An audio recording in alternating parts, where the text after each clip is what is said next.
Praise the lord. మన ప్రభువును రక్షకుని కరుణ సంపన్నుడైన యేసుక్రీస్తు ప్రశస్త నామములో మీ అందరికీ మా హృదయాంతరాలోంచి శుభములు వందనాలు తెలియజేస్తున్నాం. ఈరోజు కూడా యేసే మాట వినడానికి సిద్ధంగా ఉన్నారు కదూ. మనమందరం యేసే జవాబు అనేటువంటి కార్యక్రమం చూస్తూ ఉన్నాం. ప్రతిరోజు దేవుడు మీకు జవాబిస్తున్నాడని మీరు సంతోషంగా దేవుని వాక్యాన్ని అంగీకరిస్తున్నారని మేము నమ్ముచున్నాం. ఈ వాక్యం మీ జీవితాలకు ఆశీర్వాదకరంగా ఉందని నమ్ముచున్నాం. ఈ సంవత్సరంలో దేవుడు మనకి ఇచ్చేటువంటి నూతనమైనటువంటి వాక్కులు మనం జాగ్రత్తగా వింటాం. ఎప్పుడైతే ఆయన మాట వింటామో, ఆయన మాట ప్రకారం నడవడానికి సిద్ధపడతామో, ఈ సంవత్సరపు ఉన్నతమైన దీవెనలు మన జీవితంలో దిగి వస్తాయి. Praise the Lord. హల్లెలూయా. ఆశీర్వాదం నువ్వు తయారు చేసుకుంటూ వచ్చేది కాదు, దేవుడు తయారు చేసి సిద్ధపరిచాడు. ఆయన మాట విని మాట ప్రకారం నడిచినప్పుడు అత్యున్నతమైనటువంటి ఆశీర్వాదం, అధికమైనటువంటి దీవెన అనే జీవితం దేవుడు కలిగించబోతూ ఉన్నాడు. మనమందరం కూడా జాగ్రత్తగా దేవుని మాట వింటాం, ఆ మాటకు తగినట్టు బ్రతుకుదాం, ఉన్నతమైన ఆశీర్వాదాన్ని స్వతంత్రించుకుందాం. ప్రార్థన చేసుకుంటాం. లార్డ్ జీసస్, హల్లెలూయా, హల్లెలూయా, హల్లెలూయా. గొప్ప దేవుడా, శక్తిమంతుడా, బలవంతుడా, ఆశ్చర్యకరుడా, మిమ్మల్ని ఆరాధిస్తాం, స్తుతిస్తున్నాం. మీకు మహిమ, ఘనత, ప్రభావములు ఆరోపిస్తున్నాం. పరలోకపు తండ్రి, దిగి రమ్మని మీ కాళ్ళు పట్టుకుని బతిలాడుచున్నాం. ప్రజలతో మీరు ముచ్చటించండి ప్రభా. నూతన సంవత్సరపు గీతాలాపన తండ్రి, కోతకాలపు గీతాలాపన ప్రభు, వారి జీవితంలో మీరు ఇచ్చి నడిపించి అభిషేకించండి, ఆశీర్వదించండి, సమాధానంతో నింపమని, అభిషేకంతో నింపమని, ఆశీర్వాదంతో నింపి నడిపించమని యేసుక్రీస్తు శక్తి కలిగిన నామంలో అడిగి వేడుకొంచున్నాం తండ్రి. ఆమేన్, ఆమేన్, ఆమేన్. బైబిల్ నుంచి ఒక వాక్యాన్ని చదువుకుంటాం. దయచేసి బైబిల్ తీయండి. యెషయా గ్రంథం 60వ అధ్యాయం 22వ వచనం చదువుకుంటాం. చదవండి. వారిలో ఒంటరి అయిన వాడు 1000 మంది అగును, ఎన్నిక లేనివాడు బలమైన జనమగును. Praise the Lord. Hallelujah, hallelujah. వారిలో ఒంటరి అయినటువంటి వాడు. ప్రియ దేవుని బిడ్డ, ఈ మాట చదివినప్పుడు చాలా ఆశ్చర్యం వేస్తుంది. వారిలో అనేక మంది ఉద్యోగస్తుల మధ్యలో ఒంటరిగా నేనే ఈ యొక్క ఆఫీస్కి తగినటువంటి బాధ్యత గల వ్యక్తిని, 1000 మంది వచ్చే సంఘములో ఒంటరికి ఒక వ్యక్తి నిలబడి ఈ సంఘానికి కావాల్సినటువంటి సమస్తమైనటువంటి బాధ్యతను తీసుకొచ్చిన వ్యక్తి నేనే అనేటువంటి ఒక బాధ్యత మోసే భుజాలు కలిగిన వ్యక్తి. Praise the Lord. Hallelujah, hallelujah. ఇంటిలో అనేక మంది ఉన్నప్పటికీ నేనే వేకువన లేచి నడుము కట్టుకొని సమస్తం సిద్ధపరచాలనేటువంటి ఒక మంచి తీర్మానం కలిగినటువంటి ఒక ఇల్లాలకి, లేకపోతే ఒక యజమానుడికి, లేకపోతే ఆ ఇంట్లో ఉన్నటువంటి ఒక యవనస్తురాలికి, లేదా ఆ ఇంట్లో పనిచేసే ఒక పనివాడికి, ఎవరికైనా సరే ఈ మనసు ఎవరికి ఉంటుందో వాళ్ళు ఒక వ్యక్తి దీవెన పొందరు. ప్రతి ఒక్కరు ఈరోజు మనం జీతం పనిచేసామంటే జీతం నెలకు వస్తుంది 30,000 అంటే 30,000, ₹1,00,000, కానీ బాధ్యతగా పనిచేసేటువంటి వాళ్లకు 1,00,000 రాదండి, 10 లక్షలు వస్తుంది, 1000 లక్షలు, ₹1,00,00,000 వస్తుంది. Praise the Lord. హల్లెలూయా. కోట్ల రూపాయలు వస్తుంది జీతం. ఎట్లా వస్తుంది అని అంటే అతను 1000 మంది పని చేస్తాడు కాబట్టి, 1000 మంది పని చేస్తాడు కాబట్టి, 1000 మందికి వచ్చే ఆశీర్వాదాలు, 1000 మందికి సహాయకరంగా ఉంటాడు కాబట్టి 1000 మందికి వచ్చే ఆశీర్వాదం దేవుడు సిద్ధపరిచిస్తాడు. Praise the Lord. హల్లెలూయా. దేవుడు అన్యాయస్తుడు కాదు, బాధ్యత గల వ్యక్తిని దాటిపోవడానికి. వారిలో ఒంటరి అనేటువంటి వాడు. ఈరోజు మీకు చిన్న బాలుని గురించి పరిచయం చేస్తాను. శామ్యూల్ అనేటువంటి బాలుడు ఉన్నాడు. అతడు షిలోహు ప్రార్థన మందిరంలోని తన తల్లి చేత తీసుకొని రాబడ్డాడు. తల్లి చెప్పింది, అప్పటి వరకు గుండెల మీద ఎత్తుకొని మరి ఎంతో అల్లారు ముద్దుగా పెంచుకున్నటువంటి తల్లి ఒక రోజున ఆల్ ఆఫ్ సడన్గా తను తయారు చేసింది. నాన్న, మనం చర్చికి వెళ్దాం పదా. సరే అమ్మ పదాం, వచ్చిరని మాటలు. అప్పుడే పాలు విడిచాడు. దేవుని బిడ్డ ఎప్పుడైతే తీసుకొని సిద్ధపరిచి ఒక దూడను తీసుకొని వచ్చింది, కాస్త పిండి తీసుకొని వచ్చింది, ఏలి ముందు అప్పగించిన తర్వాత నానా ఇక నుంచి ఇక్కడే ఉండాలి అని చెప్పేసింది. అంతే, దుఃఖం దిగమింగుకుంటా కళ్ళల్లో రక్తం ఖర్చుకుంటూ మరి వెళ్ళిపోయింది బిడ్డను విడిచిపెట్టి. ఆ చిన్నవాడు ఏం చేయాలో అర్థం కాదు, ఎవరిని నమ్మాలో అర్థం కాదు, ఎవరి దగ్గర ఉండాలో అర్థం కాదు. ఆ చిన్న బాలుడు ఆ మందిలో ఎదగటం ప్రారంభించాడు. ప్రియ దేవుని బిడ్డ, అతడు ఎదుగుతూ పరిచర్య చేస్తూ, బైబిల్లో రాయబడిన మాట ఏంటంటే చూడండి, మీరు కావాలంటే 1 సమూయేలు గ్రంథం 2వ అధ్యాయం 11వ వచనం చదువుదాం. తరువాత ఎల్కానా రామాలను తన ఇంటికి వెళ్ళిపోయాను. అయితే ఆ బాలుడు యాజకుడైన ఏలి ఎదుట యెహోవాకు పరిచర్య చేయుచుండెను. ఆ బాలుడు పరిచర్య చేస్తున్నాడు. అక్కడ ఉన్నటువంటి వాళ్ళంతా తాగుబోతులు ఉన్నారు, అక్కడ వ్యభిచారులు ఉన్నారు, తిండిబోతులు ఉన్నారు. ఈవెన్ ఏలీ కుమారులు కూడా, ఆ యొక్క సంఘ యజమాని కుమారులు కూడా భయంకరమైనటువంటి పాపంలో మునిగిపోయి దేవునికి బహుదూరస్తులైపోయి చాలా భయంకర పరిస్థితిలో ఉన్నారు. కానీ వారి మధ్యలో, నశించిపోయినటువంటి వారి మధ్యలో, పాపానికి సంపూర్తిగా బానిసైన వారి మధ్యలో, దేవుని భయం కొంచెమైనా ఇసుమంతన లేకుండా ఇష్టం వచ్చినట్టు బ్రతుకుతున్నటువంటి వారి మధ్యలో రెబల్స్గా ఉంటూ దేవుని సన్నిధిని పాడు చేస్తూ దేవుని మరి నామని దూషణను పాలు చేస్తున్నటువంటి ఆయన మందసాన్ని నష్టం చేస్తున్నటువంటి వాళ్ళ మధ్యలో చిన్నవాడిగా, మాటలు వచ్చిరాని వాడిగా, బుడిబుడి నడకలు నడిచేవాడిగా ఉన్నటువంటి శామ్యూయల్ విషయానికి వస్తే అతను ఎలా ఉన్నాడంట? యెహోవాకు ఏలీ ఎదుట పరిచర్య చేస్తున్నాడు. ఏలీ పిల్లలు ఏం చేస్తున్నారంటే ఎవరన్నా వచ్చి బలర్పిస్తే వాటిని తెచ్చుకొని అర్జెంటుగా వండుకొని తినాలని తహతహలాడుతున్నారు. అది ఉడకక ముందే ఇస్తారా చస్తారని వాళ్ళ దగ్గరికి వెళ్ళి వాగ్వాదాలు చేస్తూ ఉన్నారు. ఎవరో అక్కడ వచ్చి పరిచయం చేద్దామని వస్తే వాళ్ళతో వ్యభిచార సంబంధమైనటువంటి మరి రిలేషన్స్ పెట్టుకొని వాళ్ళ జీవితాన్ని నాశనాన్ని తెచ్చుకుంటూ ఉన్నారు. పైకి అంగీలేసుకున్నా లోపల వాళ్ళ జీవితం భయంకర పరిస్థితిలో ఉంది. అటువంటి పరిస్థితులు ఉన్నటువంటి ఆ యొక్క స్థలములో ఒంటరిగా ఉన్నటువంటి ఒక చిన్నవాడు బాధ్యత కలిగి పరిచర్య చేస్తున్నాడంట. అన్నం తింటాను పరిగెత్తట్లేదు, నిద్రపోవడానికి పరిగెత్తట్లేదు, తప్పించుకొని ఎక్కడో దాక్కోవడానికి ఉండట్లేదు, ఎక్కడో మాట్లాడుకుంటూ ఉండట్లేదు, లేకపోతే ఎక్కడో కూర్చొని అయ్యో మా అమ్మ మా నాన్న ఉంటే ఎంత బాగుండేది. అందరు చిన్నపిల్లలంతా వాళ్ళ అమ్మ నాన్న చేయబట్టుకుని వస్తున్నారు, చిన్నపిల్లలంతా వాళ్ళ అమ్మ నాన్న ఒడిలో కూర్చుంటున్నారు. నా కర్మ ఏంటి, అసలు మా అమ్మ ఎందుకు ఒప్పుకుంది నన్ను, ఇంత చిన్నప్పుడు ఎందుకు ఇచ్చింది, ఒక యుక్త వయసు వచ్చిందాక ఆగొచ్చు కదా, ఎందుకు అమ్మ నా జీవితం ఇట్లా నా పసిమొగ్గగా తుడిచేసింది, అయ్యో నాకు ఆడుకోవడం లేదు, స్వేచ్ఛ లేదు, నా బ్రతుకు సంతోషం లేదు, తల్లి ఒడిలో పడుకునే అంత అనురాగం ఆప్యాయత లేదు, ఏంటో మనుషులంతా తెలియనటువంటి వాళ్ళు పెద్దోళ్ళు వాళ్ళ దగ్గర ఎలా ఉండాలో నాకు తెలియదు, నా జీవితం ఎందుకు ఎట్లా అయిపోయింది అయ్యో అని చెప్పేసి వాళ్ళ అమ్మ నాన్న తలుచుకొని ఏడ్చినట్టు దాఖలాలు లేవు. ఏలీ ఎదుట యెహోవాకు పరిచర్య చేసేటువంటి వాడాయను. క్రైస్తలాడాలి హల్లెలూయా. అక్కడ ఆ స్థలంలో ఎవరైనా పరిచర్య చేసేవాళ్ళు ఉన్నారా అంటే మాత్రం అతను ఒక్కడే ఉన్నాడు. చిన్నవాడు, బాలుడైనటువంటి అతను పరిచర్య చేసేటువంటి వాడిగా ఉన్నాడు. ఎవరైనా వచ్చినా సరే పాస్టర్ గారి దగ్గర, అయ్యా పాస్టర్ గారు పలానోళ్ళు వచ్చారయ్యా, చాలా దుఃఖంలో ఉన్నారు, ప్రార్థన చేసుకోవాలయ్యా, ప్రార్థన చేసుకోవడం, తీసుకురావటం, ఈయన తీసుకొని పోవడం కదా, అక్కడ ప్రార్థన టైంకి అందరికంటే ముందు కూర్చోవడం, అదంతా ఊడ్చుకోవడం, మందిరం శుభ్రం చేసుకోవడం. పరిచర్య అంటే అదే కదా. స్టార్టింగ్లో ఏముంటుంది, వాక్యాలు చెప్పేది, లేకపోతే దోపాలు వేసేది ఏమి ఉండదు. అప్పుడు పాత్రలు గడగటం, ఆయనకి నీళ్ళు ఇవ్వటం, ఆయనకి చేతులు గడగటం, ఆయనకి భోజనం పెట్టడం, ఆ కుటుంబంలో ఏమేం కావాలి, ఎవరికి ఏం కావాలో చూసుకోవడం. ఒక్కరితో కూడా గొడవ పెట్టుకోలేదు, ఒక్కరి గురించి కంప్లైంట్ చేయలేదు, పలానోళ్ళు ఇట్లా పలానోళ్ళు అట్లా, వాళ్ళు తిండిపోతులు, వీళ్ళు తాగుబోతులు, అసలు వీళ్ళ మధ్యలో నేను ఎట్లా ఉండాలి, ఎవరి మీద కంప్లైంట్ చేయలేదు, ఎవరు ఇష్టం వచ్చిన వాళ్ళు బతుకుతున్నారు. కానీ ఇతను ఒక్కడు మాత్రం పరిచర్య చేసుకుంటూ బ్రతుకుతున్నాడు. ప్రైజ్ లార్డ్ హల్లెలూయా. ఎవరి మీద ఏ కంప్లైంట్ ఇవ్వలేదు, అసలు పలానోళ్ళు ఎట్లున్నారు అట్లా ఎవరి గురించి ఆలోచించట్లేదు, నేను ఎలా ఉన్నాను, అసలు నేను పరిచర్యకి వచ్చాను, నా పరిచర్య ఎంత బాగా చేస్తున్నాను. ఇక అనుకుంటున్నాడు, నేను తప్ప ఇక్కడ పరిచర్య చేసే వాళ్ళు ఎవరు లేరు, కాబట్టి నేను సమర్థవంతంగా శక్తికి మించి పనిచేయాలి అనుకుంటూ పరిచర్య చేయటం మొదలుపెట్టాడు. ప్రైజ్ లార్డ్ హల్లెలూయా. అంతేకాదు పడుకునే సమయం వచ్చినప్పుడు ఏం చేస్తున్నాడు చూద్దాం మనం. మొదటి సమూయేలు గ్రంథం 3వ అధ్యాయం 1, 2, 3 వచనం మనం చదువుకుంటాం. బాలుడైన సమూయేలు ఏలీ ఎదుట యెహోవాకు పరిచర్య చేయుచుండెను. ఆ దినములలో యెహోవాకు ప్రత్యక్షమగుట అరుదు, ప్రత్యక్షము తరచుగా తటస్థించుట లేదు. ఆ కాలమందు ఏలీ కన్నులు మందదృష్టి గలవైనందున అతడు చూడలేక తన స్థలమందు పండుకొని ఉండగాను.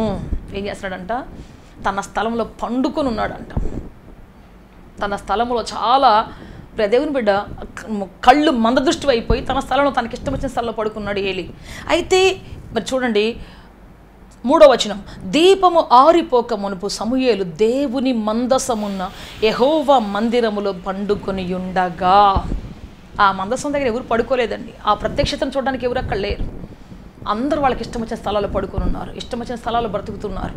కానీ ఒంటరిగా చిన్నవాడై ఉండి ఒక్కడిగా, ఆ రోజులో దేవుని ప్రత్యక్షత లేదు, దేవుని మాట్లాడడం లేదు. వాళ్ళమ్మ చెప్పింది, అయ్యా దేవుడు మాట్లాడతాడయ్యా, నేను ఒక్కరోజు ప్రార్థన చేస్తే నా ప్రార్థన విని నాకు రాబోయే ఆశీర్వాదం గురించి చెప్పాడయ్యా, రాబోయేటువంటి ఘనతని గురించి చెప్పాడు, రాబోయేటువంటి మహిమగల స్థితిని గురించి చెప్పాడు. కాబట్టి దేవుడు మాట్లాడతాడని చెప్పింది. ఎక్కడ మాట్లాడతాడమ్మా అంటే ఆయన మందసం దగ్గర మాట్లాడతాడయ్యా, ఆ ప్రార్థన పరిశుద్ధ స్థలంలో మాట్లాడతాడయ్యా అని చెప్పింది. అందుకని ఆ మాట కోసం శామ్యూయల్ కనిపెట్టడం ప్రారంభించాడు. ఆ మాట కోసం ఆయన ఒంటరిగా ఎవరున్నా లేకపోయినా భయపడకుండా, అన్నా నువ్వు ఉంటే నేను పడుకుంటలేదు, నాకు భయం అన్నా, అయ్యగారు మీ వెనకాలే పడుకుంటాను, అయ్యగారు మీరు ఎక్కడుంటే అక్కడ ఉంటానని చెప్పలేదు. ఆయన చేసిన ఆయన చేశాడు. ఆయన నిద్రపుచ్చిన తర్వాత వచ్చి ఒంటరిగా ఆ మందిరం దగ్గర కూర్చొని ఆ యొక్క దేవుని మందసం దగ్గర కూర్చొని కనిపెడుతున్నాడు. నా తల్లి దేవుడా, నా తల్లితో మాట్లాడిన దేవుడా, నాతో మాట్లాడు, నీ ప్రత్యక్షత ఈ మందిరంలో రావాలి, నీ స్వరం ఈ మందిరంలో వినబడాలి, మరలా నీ పరిచర్య జరగాలి, మనుషుల పరిచర్య కాదయ్యా, నీ సేవ ఇక్కడ జరగాలయ్యా, రాయ్యా అని చెప్పేసి చిన్న వయస్సులోనే అతడు ఆ మందిరంలో మందసం దగ్గర కనిపెట్టుకొని ప్రార్థన చేయటం మొదలుపెట్టాడు. ప్రైజ్ హల్లెలూయా. అప్పుడు దేవుడు చూశాడు. దేవుడు చూసి వెంటనే దేవుని ప్రత్యక్షతను గురించి చెప్తూ ఉన్నాడు. రాబోతున్న కాలపు కీడుని గురించి ఎక్స్ప్లెయిన్ చేస్తూ ఉన్నాడు. ఎవరెవరు చచ్చిపోబోతున్నారు, ఎవరెవరు ప్రక్షాళన చేయబడుతున్నారు అనేటువంటి విషయాన్ని గురించి దేవుడు మరి 3 సార్లు శామ్యూల్ని పిలిచి మరి చెప్పాడు. ప్రైజ్ హల్లెలూయా. 3 సార్లు శామ్యూల్కి అర్థం కాకపోయినా మరి 3వసారి పిలిచి మాట్లాడి చెప్పి విషయం అంతా చెప్పాడు. ప్రైజ్ హల్లెలూయా. నేను ఒంటరిగా ఉన్నాను, నా ప్రార్థన ఆలకించట్లేదు దేవుడు, నాకు నా ప్రార్థన సరిపోవట్లేదు. చాలామంది అంటారు, నా ప్రార్థన చాలట్లేదు సిస్టర్, నా విజ్ఞాపన చాలట్లేదు సిస్టర్, నేను ఎంత ప్రార్థన చేస్తే ఎంతమంది కోసం, దేవుడు ఏం పలకట్లేదు సిస్టర్. నో, నీ ఒంటరి ప్రార్థన దేవుడు వింటాడు. నువ్వు ఒక్కదానివైనా నీ ఇంటిని బాగు చేసేటువంటి ఆ గొప్ప ప్రత్యక్షత దేవుడు నీకు ఇస్తాడు. నీ దేశాన్ని బాగు చేసేటువంటి ప్రత్యక్షత ఖచ్చితంగా దేవుడు నీకు ఇస్తాడు. ఈ లోకంలో ప్రపంచాన్ని బాగు చేసే ప్రత్యక్షత దేవుడు ఇస్తాడు. మనం మోకరించి ప్రార్థన చేసినప్పుడు దేవుడు నడిపిస్తాడు మనల్ని. ఆయన మాట్లాడుకొని దాటిపోడు. మనం మరి ఆయన మందిరంలో కనిపెట్టలేక కొన్నిసార్లు పోగొట్టుకుంటున్నాం తప్ప దేవుడు వచ్చి ఎదురు చూస్తూనే ఉంటాడు. నువ్వు వస్తే నీకో మాట చెప్పాలని, నువ్వు వస్తే నీకో మాట చెప్పాలని, నీకో ప్రత్యక్షత ఇవ్వాలని, నీకొక హెచ్చరిక చెప్పాలని, నిన్ను సరిచేసే మార్గం కూడా చెప్పాలని, ఇతరులను సరిచేయడానికి అవసరమైన జ్ఞానం నీకు ఇవ్వాలని, ఆయన దయ నీపై కురిపించాలని దేవుడు నీకోసం కంపల్సరీగా ఎదురు చూస్తూనే ఉన్నాడు. ప్రైజ్ హల్లెలూయా. అద్భుతకరంగా యేసయ్య నీకోసం ఎదురు చూస్తూనే ఉన్నాడు. సో ఇతను ఒంటరిగా కూర్చున్నాడు, అక్కడ పడుకుని ఉన్నాడు. అప్పుడు దేవుడు మాట్లాడాడు. ఆ తర్వాత చూస్తే ప్రియ దేవుని బిడ్డ రోజుకి అతని పరిచర్య అద్భుతంగా మారటం ప్రారంభమైంది. చూద్దాం మనం మొదటి సమూయేలు గ్రంథం 3వ అధ్యాయం 20వ వచనం చదువుకుంటాం. కాబట్టి సమూయేలు యెహోవాకు ప్రవక్తగా స్థిరపడనని దాను మొదలుకొని బెయేర్షెబా వరకు ఇశ్రాయేలులందరూ తెలుసుకొనిర్రే. మరియు షిలోహులో యెహోవా మరల దర్శనమిచ్చుచుండెను. షిలోహులో యెహోవా తన వాక్కు చేత సమూయేలునకు ప్రత్యక్షమగుచు వచ్చెను. సమూయేలు మాట ఇశ్రాయేలులందరిలో వెల్లడి ఆయెను. ఇంతకంటే ఇంకో మంచి మాట చూపిస్తాను చూడండి. 19వ వచనం మరి చూస్తే, సమూయేలు పెద్దవాడు కాగా యెహోవా అతనికి తోడయ్యున్నందున అతని మాటలలో ఏదియు తప్పిపోలేదు. ప్రైజ్ హల్లెలూయా. అతను వయస్సులో మాత్రం పెద్దోడు కాలేదు, కానీ దేవునిలో రిలేషన్లో పెద్దోడయ్యాడు. ఎవరు చేస్తున్నారు బాధ్యతగా, ఎవరు విన్నారు బాధ్యతగా, నేను ఎందుకు ఉండాలి అనలేదండి. ఎవరికి ఉండని బాధ్యత నేను ఒక్కడైనా ఉంది, మందిరాలు అందరూ ఏమైపోయారు అని అనలేదు, క్వశ్చన్ చేయలేదు. ఎవరున్నారో లేదో నాకు అవసరం లేదు, నేను మాత్రం ఉన్నాను ఒంటరిగా. నేను మాత్రం ఒంటరిగా నా చేతనని ప్రతి బాధ్యత మోస్తాను, నేను ప్రతిదీ నేను చేస్తాను, నేను ప్రతిదీ చక్కబెడతాను, ప్రతిదీ సరి చేస్తాను అని చెప్పేసి పరిచర్య చేస్తూ, పరిచర్య ఎప్పుడు ఆయన గురించి చెప్పాలన్నా యెహోవాకు పరిచర్య చేస్తూ ఉన్నాడు. బలుడైన సమూయేలు పరిచర్య చేస్తున్నాడు. వాళ్ళ తల్లిగారు వస్తే మాట్లాడడానికి కూడా టైం ఉండదు అతనికి. మమ్మీ ఉండు మమ్మీ, పరిచర్య టైం ఇది వెళ్ళాలి, చూసాడా వెళ్ళిపోయాడు, అట్లా చేస్తుంటాడు. సో దేవుని బిడ్డ ఈ విధంగా మరి దేవుని ఎదుట అంత చిన్న వయసులో ఒంటరిగా నడుము కట్టుకొని మరి దేవుని ముందు ఆ మందిర పరిస్థితి మార్చడానికి, ఆ దేశంలో పరిస్థితి మార్చడానికి, దాను మొదలుకొని బెయేర్షెబా వరకు ఉన్నటువంటి ఆ సరిహద్దు ప్రాంతంలో ఇశ్రాయేలు అందరి యొక్క చరిత్ర మార్చడానికి, వారికి దేవుని ప్రత్యక్షతను చూపించడానికి, దేవుని మహిమను కనబరచడానికి, దేవుని యొక్క పరాక్రమం కనబరచడానికి, దేవుని యొక్క వాత్సల్యాన్ని కనబరచడానికి ప్రియ దేవుని బిడ్డ అతన్ని దేవుడు ఒక ప్రవక్తగా నియమించుకున్నాడు. ఆ ప్రవక్తగా అవ్వటానికి తాను ఒంటరిగా సిద్ధపడ్డాడు. ప్రైజ్ హల్లెలూయా, హల్లెలూయా. అతన్ని ట్రైనప్ చేసిన వాళ్ళు ఒక్కళ్ళు లేరు, ట్రైనప్ చేసిన ఒక్కళ్ళు కూడా లేరు. ఇలా ఉండు అలా ఉండి చెప్పిన వాళ్ళు ఒక్కళ్ళు లేరు. కానీ అతడే నడుము కట్టుకొని నేను ఎలా ఉండాలి, నా సంఘం దేవుని ఎదుట గొప్పదిగా మారాలి, నా సంఘం దేవుని ఎదుట ప్రక్షాళన చేయబడిందిగా మారాలి, మునుపటి దినపు ఆ యొక్క వైభవం, ఆ సోయగం మరలా రావాలి అని చెప్పేసి తాను ఒంటరిగా నిలువబడి నడుము కట్టుకొని ఆ ప్రాంతంలో సేవ చేయటం ప్రారంభించాడు. అద్భుతం జరిగింది. ఆ తర్వాత చూస్తే శామ్యూయల్ ఒక గొప్ప ప్రవక్తగా, దీర్ఘదర్శిగా, న్యాయాధిపతిగా, ప్రైజ్ హల్లెలూయా, రాజులను అభిషేకించేటువంటి వానిగా, ఆ దేశంలో ఉన్నటువంటి లంచాలు తీసివేసేవానిగా, కర్ణపిశాసు చెప్పేటువంటి వాళ్ళ దురాత్మలను వెళ్ళగొట్టేటువంటి వాడిగా ఎంతో గొప్ప అద్భుతమైన పాత్రను పోషించాడు. ఆశ్చర్యకరమైన పాత్రను పోషించాడు దేవుడు. ప్రధాన యాజకుడిగా, ముఖ్యంగా ప్రధాన యాజకుడిగా, ప్రజల ముందు నిలబడి బలులు అర్పించేటువంటి ఒక గొప్ప ప్రవక్తగా, ప్రధాన యాజకుడిగా, రాజులను గద్దించేటువంటి మరి ప్రవక్తగా దేవుడు అతన్ని మార్చుకున్నాడు. దేశానికి అన్నిటికీ తానై, అన్ని పరిస్థితులు తానే నిలబడ్డాడు. శామ్యూయల్ ఉన్నాడంటే రాజు కూడా ధైర్యం వచ్చి అంతగా గొప్పగా దేవుడు నిలబెట్టుకున్నాడు. ఎందుకు అంటే దేవుడు అతనికి ఇచ్చినటువంటి ఆ పనిని బాధ్యతగా, ఎవరున్నారు లేరు, నాకు అవసరం లేదు, నేనున్నాను, ఒంటరిగా ఉన్నానని చెప్పాడు. అందుకే 1000 మందికి వచ్చే ఆశీర్వాదం దేవుడు ఇచ్చాడు. 1000 మందికి వచ్చే దీవెన, 1000 తరాలు సరిపడే దీవెన దేవుడు శామ్యూయల్ మీద కృమ్మరించాడు. ప్రైజ్ ది లార్డ్, హల్లెలూయా. అద్భుతంగా ఆ కాలంలో తిరుగులేని పరిపాలన దేవుడు జరిగించాడు. తిరుగులేనిటువంటి రాజ్య పరిపాలన దేవుడు చేశాడు. దేవుడు యథేచ్ఛగా రావటం, ఆ మందిరంలో మాట్లాడడం మొదలుపెట్టాడు, ప్రజలు దర్శించడం మొదలుపెట్టాడు, ఆ ప్రజలందరికీ దేవుడు మేలు చేయడం ప్రారంభించాడు. Praise the Lord, hallelujah. So అందుకే చెప్తాను, ఈ రోజున ఒంటరిగా ఉన్నావా? నీ సంఘంలో అందరి బాధ్యత విడిచిపెట్టి వెళ్ళిపోయి ఉన్నారా? నిలబడు, నేను ఒక్కడున్నాను ప్రభు నీ కోసం అని చెప్పు. దేవుడు అంటాడు, నీకు 1000 మంది దీవెన ఇవ్వటం నేనున్నాను బిడ్డ అంటాడు. ప్రైజ్ ది లార్డ్, హల్లెలూయా. దేవునికి భరోసా ఇవ్వు. చూడండి, దేవుని బిడ్డ ఒక ప్రాముఖ్యమైన విషయం మీతో చెప్తాను. మనం అన్ని బాధలన్నీ దేవుని చెప్పుకుంటాం మందిరంలోకి వెళ్ళి, ప్రభువా ప్రభువా నా బాధ ఇది, నా బాధ ఇది, నా బాధ ఇది. కానీ దేవుని బాధ వినేవాళ్ళు మాత్రం చాలా తక్కువ మంది ఉంటారు. దేవునికి కూడా బాధ ఉంది, ఏంటో తెలుసా? దేవునికి ఒక బాధ ఉంది. నా రాజ్యాన్ని ఎవరు కడతారు? నా రాజ్యాన్ని ఎవరు స్థాపిస్తారు? నా రాజ్యాన్ని మోసుకొని ఎవరు వెళ్తారు? నా రాజ్యాన్ని ఎవరు స్థాపిస్తారు? ఆయనకు ఒక బాధ ఉంది. అయ్యో నా ప్రజలు విలపిస్తున్నారు పలానా చోట, వాళ్ళ దగ్గరికి ఎవరు వెళ్తారు? మోషే కాలంలో మోషే గొర్రెలు కాసుకుంటున్నప్పుడు దేవుడు చెప్తున్నాడు, మోషే మోషే ఇదిగో నా ప్రజల యొక్క మొర్ర నేను ఆలకించాను మోషే, వాళ్ళు పెడుతున్న ఆర్తనాదం విన్నాను మోషే, నువ్వు లే, నువ్వు నా సేవకుడిగా బయలుదేరు, నా ప్రవక్తగా బయలుదేరు, నేను ఇచ్చిన అధికారాలు చేత పట్టుకుని నాయకుడిగా బయలుదేరు, నువ్వు ఒక్కడ ఉన్నావని తన బాధను, తన ప్రజల బాధను దేవుడు మోషేకి తెలియజేస్తూ ఉన్నాడు. అంటే మోషే ఎలా ఉన్నాడు తెలుసా? దేవుని బాధను వినేవాడుగా ఉన్నాడు, దేవుని బాధను తీర్చడానికి బయలుదేరేవాడుగా ఉన్నాడు. మనం ఎప్పుడు అంటాం, నా బాధ తీర్చడానికి నువ్వు రా తండ్రి, నా ఇంట్లో బాధలు తీర్చడానికి నువ్వు రా తండ్రి అని మనం అడుగుతాం. కానీ మోషే ఎటువంటి వాడంటే, నీ బాధ తీర్చడానికి నేను బయలుదేరుతాను ప్రభువా. మోషే ఎటువంటి వాడు, నాకు ఈ కష్టం ఉందా అని ఎప్పుడు చెప్పలేదు, నాకు ఆహారం తక్కువ ఉందని చెప్పలేదు, తల్లి ఇంట్లో ఉన్నప్పుడు చెప్పలేదు, రాజుగారి ఇంట్లో ఉన్నప్పుడు చెప్పలేదు, మామ ఇంట్లో ఉన్నప్పుడు చెప్పలేదు, మరి ఐగుప్తులు ఉన్నప్పుడు చెప్పలేదు. ప్రజలకి ఏం లేదో చెప్పేవాడు తప్ప, ప్రజల కష్టాలని చెప్పాడు తప్ప, నాకు ఆహారం లేదు, నాకు నీళ్లు లేవు, నాకు వస్త్రాలు లేవు, నాకు పలానా ఫెసిలిటీ లేదు అని చెప్పేవాడు కదా ఎప్పుడు కూడా. ప్రభువా నీ ప్రజలకి ఇది లేదు, నీ రాజ్యం కట్టడానికి ఇది లేదు, ఇటువంటి చెప్పేవాడు. అందుకని దేవుడు అతన్ని గొప్ప ప్రవక్తగా, మోషే లాంటి ప్రవక్త ఎవ్వరు లేరు ఇప్పటి వరకు కూడా, అంత గొప్పవాడిగా దేవుడు ఎన్నుకున్నాడు, అంత గొప్పగా దేవుడు చేశాడు. నువ్వు ఎంతగా దేవుని కోసం ప్యాషనెట్గా బ్రతుకుతావు, అంతకంటే ఎక్కువ నేను ఆశీర్వాదకరంగా దేవుడు చేస్తాడు, అంతకంటే ఉన్నతంగా దేవుడిని మలుచుకుంటాడు. Praise the Lord, hallelujah. So నువ్వు దేవుని బాధ వినే వ్యక్తి లెవెల్కి రావాలి. ఎప్పుడు నీ బాధ చెప్పి, నా బాధో నా కష్టమో, ఒకటి పోతే ఒకటి వస్తుందో, ఒకటి పోతే ఇంకోటి వస్తుందో, ఏంటి అసలు ఈ జీవితం ఏంది, కష్టాలు ఎప్పుడు తట్టుకోవాలి, ఇది కాదు. అసలు నీ బాధ చెప్పు దేవా, నీకోసం నేను ఏం చేయాలో చెప్పండి ప్రభువా, నేను ఎవరి కోసం వెళ్ళాలి, ప్రభువా నేను ఏం చేయాలి. నువ్వు వెళ్తా ఉంటే నీకేం కావాలి దేవుడు ఇస్తాడు. దేవుని మాట వినేవాడికి ఏది కొదువై ఉండదు. దేవుడు ఒకరోజు శిష్యులను అడుగుతున్నాడు, మీరు నా దగ్గరికి వచ్చినప్పటి నుంచి జాల పట్టుకుని వెళ్ళలేదు కదా, వస్త్రాలు తీసుకుని వెళ్ళలేదు, ఆహారం కట్టుకుని వెళ్ళలేదు, మీకేమైనా తక్కువైందా అంటే లేదు ప్రభువా అన్నాడు. దేవుడు ఆయత్తపరుస్తాడు నీకేం కావాలో, నీ తరాలకి ఏం కావాలి, 1000 తరాలకి ఏం కావాలి దేవుడు ఆయత్తపరుస్తాడు. అయితే దేవుని బాధ వినేవాళ్ళు, దేవుని మొర్ర వినేవాళ్ళుగా. ఒకసారి యెషయా దగ్గర దేవుడు అంటున్నాడు, ఎవరింటారు నా మాట, ఇదిగో నేను ఎవరిని పంపుతాను, నశించిపోతారు ప్రజల యొద్దకు ఎవరు వెళ్తారు అంటే అప్పుడు అందరూ వింటున్నారు. కానీ యెషయా ఒక్కడే అన్నాడు, అయ్యా నేను వెళ్తానయ్యా, నన్ను పంపించయ్యా. ప్రైజ్ ది లార్డ్, హల్లెలూయా, హల్లెలూయా. దేవుడికి కూడా బాధ ఉంది తన ప్రజల పట్ల, దేవుడికి కూడా బాధ ఉంది, వ్యాధి ఉంది తన రాజ్యం పట్ల.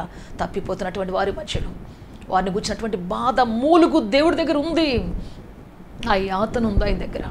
ఆయన బాధ వినేవాళ్ళు ప్రజలు, అది సూపర్లేటివ్ స్టేటస్ అనమాట. దేవుని మాట వినే లెవెల్కి వెళ్ళడం, ఆయన బాధను తెచ్చే లెవెల్కి వెళ్ళటం అనేది అది సూపర్లేటివ్ అనమాట. ప్రైజ్ ది లార్డ్, హల్లెలూయా. అది మహోన్నతమైనటువంటి స్థితి అది. సో ఆ స్థితికి మనం రావాలి. ఎప్పుడు మన బాధలు చెప్పి, నాకు ఆర్థికంగా సమస్యలు, అనారోగ్య సమస్యలు, లేకపోతే ఆవేదనలు, లేకపోతే అది ఇది ఇది అది చెప్పేసేసి దేవుడిని ఎత్తిన భారం పెట్టి మనం రావటం మాత్రమే కాదు. మన భారాలని మనం చెప్పపోయినా ఆయనకు తెలుసు. కానీ మనం ఎందుకు ప్రార్థన చేస్తున్నామంటే, నీ భారం షేర్ చేసుకోవడానికి వచ్చాను ప్రభువా. ప్రైజ్ ది లార్డ్, హల్లెలూయా. నా భారం దించుకోవడానికి రాలేదు కానీ ప్రభువా, నీ భారం నేను మోయటానికి వచ్చాను ప్రభువా.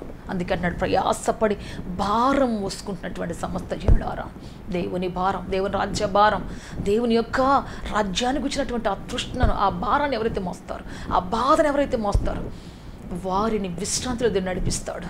దేవుడిచ్చే మహోన్నతమైన విశ్రాంతి దేవుడు నడిపిస్తాడు. దేవుడిచ్చే మహోన్నతమైన 1000 తరముల ఆశీర్వాదంలో దేవుడు నడిపిస్తాడు. ప్రైజ్ ది లార్డ్, హల్లెలూయా. అందుకే చెప్దాం ఈ రోజున, నేనున్నాను ప్రభువా నీ కోసం. ఎవరున్నా లేకపోయినా ఒంటరిగా నీ మందిరంలో నీ కోసం బ్రతకడానికి, ఒంటరిగా నువ్వు ఇచ్చిన పనిలో ఆఫీస్లో బ్రతకడానికి, ఒంటరిగా నువ్వు ఇచ్చినటువంటి ఉద్యోగంలో బ్రతకడానికి, కుటుంబ వ్యవస్థలో బ్రతకడానికి, ప్రభువా నువ్వు ఇచ్చినటువంటి ఏ న్యాయ వ్యవస్థలో బ్రతకడానికి నేనున్నాను ప్రభువా, ఒంటరిగా చెప్పు. దేవుడు అంటాడు, నేనున్నాను బిడ్డ, నీకు 1000 మందికి ఇచ్చే ఆశీర్వాదం ఇవ్వటానికి, 1000 మందికి ఇచ్చే దీవెన నీకు ఇవ్వటం నేనున్నాను బిడ్డ అంటాడు దేవుడు. ప్రార్థన చేసుకుంటాం అంతా తలలు వంచి. నేను చూసి ఉన్నాను కరుణామయుడైన నాకు కావాలని అడిగిన ప్రతి కుటుంబాన్ని ఈ రోజు రాత్రి నుండి మిమ్మల్ని తిరిగి దావీదు గుడారాన్ని కట్టినట్లుగా మిమ్మల్ని కట్టబోతున్నారని సైన్యములకు అధిపతి యెహోవా సెలవిస్తున్నారు. హల్లెలూయా, హల్లెలూయా, హల్లెలూయా.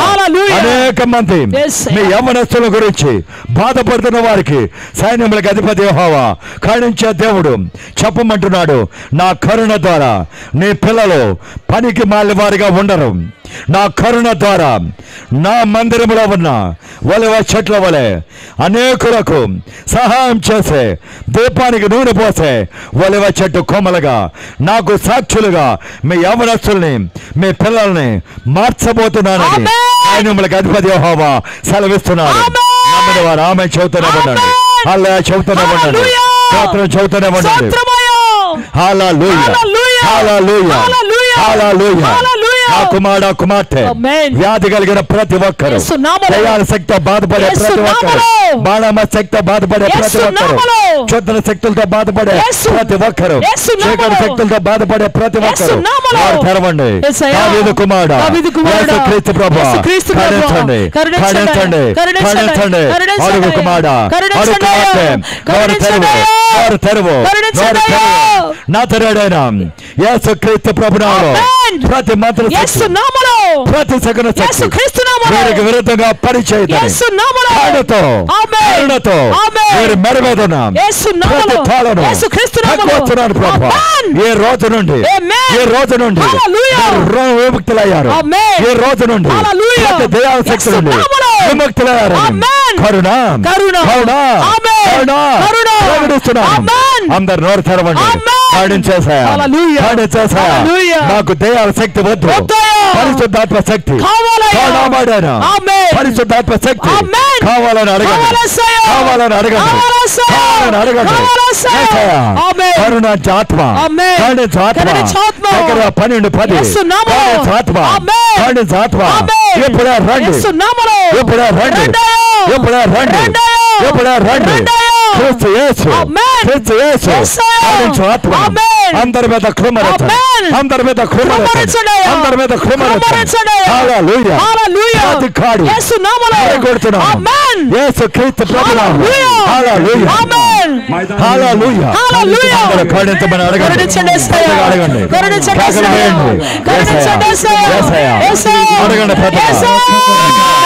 అద్భుతం జరుగుతుంది, కరుణించమని అడిగారు. ప్రతి బిడ్డకు కరుణించమని అడుగుతున్నాం, కరుణించమని అడుగుతున్నాం, కరుణించమని అడుగుతున్నాం. ప్రతి గుడ్డి కాదు, ప్రతి మెలకాడు, ప్రతి నీళ్ళు కాదు, ప్రతి మసలు బాధ ఎప్పుడే తెరవబడాలి. యేసు ప్రభునామములో ప్రకటిస్తున్నాం, కళ్ళకు వెలుగు కమ్మని ప్రకటిస్తున్నాం. యేసు క్రీస్తు నామములో. హల్లెలూయా, హల్లెలూయా. ప్రతి మోగ, ప్రతి చెవుడు, ప్రతి నత్తి తెరవబడమని, స్వస్థపడాలి ప్రకటిస్తున్నాం. అందరూ కేకలు వేయండి. కరుణామయుడా, కరుణామయుడా. ప్రతి చెవు, ప్రతి నోరు, ప్రతి నత్తి పరిశుద్ధాత్మ అల్లలాడుతున్నాడు, గాలి వల్ల అల్లలాడుతున్నాడు. ఎప్పుడే చెవులు తెరవబడాలి, నోరు తెరవబడి యేసు క్రీస్తు కరుణ. అనేక మంది తలనొప్పి, మెడనొప్పి వారికి యేసు ప్రభు కరుణించమని అడుగు, కరుణించమని అడుగు. యేసు క్రీస్తు ప్రభునామములో ప్రతి తలనొప్పి, ప్రతి పార్శ్వ, ప్రతి మెడనొప్పి, ప్రతి వీపు నొప్పి వారి శరీరాన్ని వదిలి బలహీనపరిచే దెయ్యం ప్రతి బిడ్డను వదిలి వెళ్ళమని చెప్పండి అందరి పెద్దగా.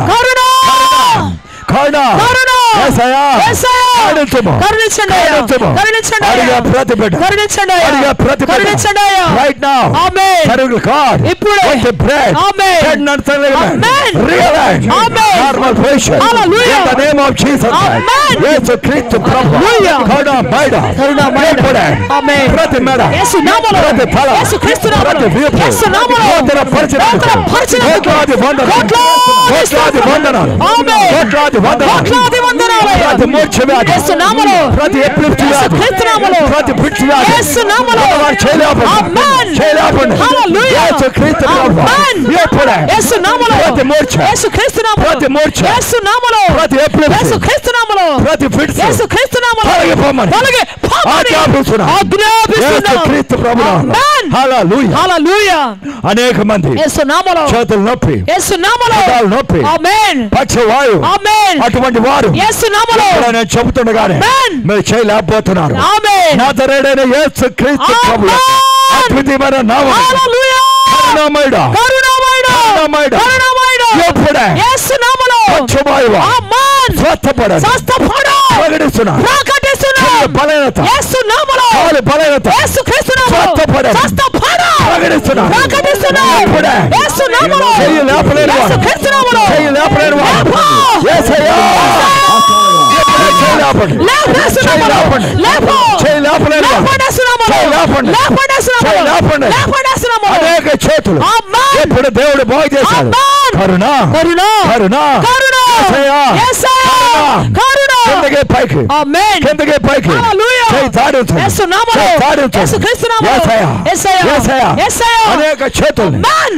బాగు చేసినందుకు ఆమేన్, కోట్లాది వందనాలు, కోట్లాది వందనాలు, కోట్లాది వందనాలు, కోట్లాది వందనాలు, కోట్లాది వందనాలు, కోట్లాది వందనాలు, కోట్లాది వందనాలు, కోట్లాది వందనాలు, ఇప్పుడు యేసు ప్రభు చెబుతున్నారు, ఆమేన్, అనేక మంది స్త్రీలు ఆమేన్, కడుపు నొప్పి, ఆమేన్, కొత్త కడుపు నొప్పి, ఆమేన్, బాణామ శక్తి యేసు నామములో, నిర్మూలమవుతుంది, ఆమేన్, అటువంటి వారు మాత్రం ఆమేన్, చెయ్యి లేపండి, యేసయ్యా, కరుణ, కరుణ, యేసయ్యా, యేసయ్యా, కరుణించమని అడగండి, కరుణించండి, కరుణించమని అడగండి, కరుణించండి, యేసయ్యా, అనేక చేతులు ఆమేన్, లేవనెత్తబడి, ఆమేన్, యేసయ్యా, యేసయ్యా, ఇప్పుడే యేసు నామములో, ప్రతి బాణామ యేసు శక్తి, క్రీస్తు నామములో, ప్రతి క్షుద్ర శక్తి, యేసు క్రీస్తు నామములో, ప్రతి రుద్ర శక్తి, యేసు నామములో, కరుణను పిలిచి, ఆమేన్, ప్రతి స్త్రీ, యేసు నామములో, ప్రతి కడుపును, యేసు క్రీస్తు నామములో, ప్రతి గర్భాన్ని, యేసు నామములో, గర్భంలోని గడ్డలు యేసు క్రీస్తు నామములో, కరిగి పొమ్మని, కరిగి పొమ్మని, ఆజ్ఞాపిస్తున్నాను. ఆమేన్, క్రీస్తు యేసు కృప, హల్లెలూయా, PCOD ప్రాబ్లం, యేసు నామములో, రక్తస్రావం యేసు క్రీస్తు నామములో, అధికంగా ఉండేవారు, యేసు నామములో, ఎర్ర బట్ట, యేసు నామములో, తెల్ల బట్ట, యేసు క్రీస్తు నామములో, ఉన్నవారు చేయలేపండి, ఆమేన్, యేసయ్యా, యేసయ్యా, చేయలేపని ప్రతి ఒక్కరు ఆమేన్, ఇప్పుడే స్వస్థపడాలి,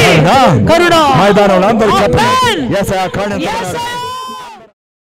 Lord Jesus, hallelujah, hallelujah, hallelujah, glory, wonderful Father, hallelujah, hallelujah.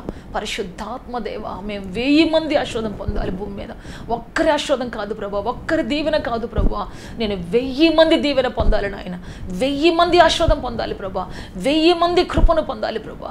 అయ్యా మీరు నిలబెట్టండి అయ్యా ప్రభు, ఆస్తోత నూతన సంవత్సరంలో ఇప్పటి వరకు నాయన నా బాధలు చెప్పి చెప్పి చెప్పి చెప్పి చెప్పి చెప్పి తీరుస్తున్నాను, తీర్చమని చెబుతూనే ఉన్నానయ్యా.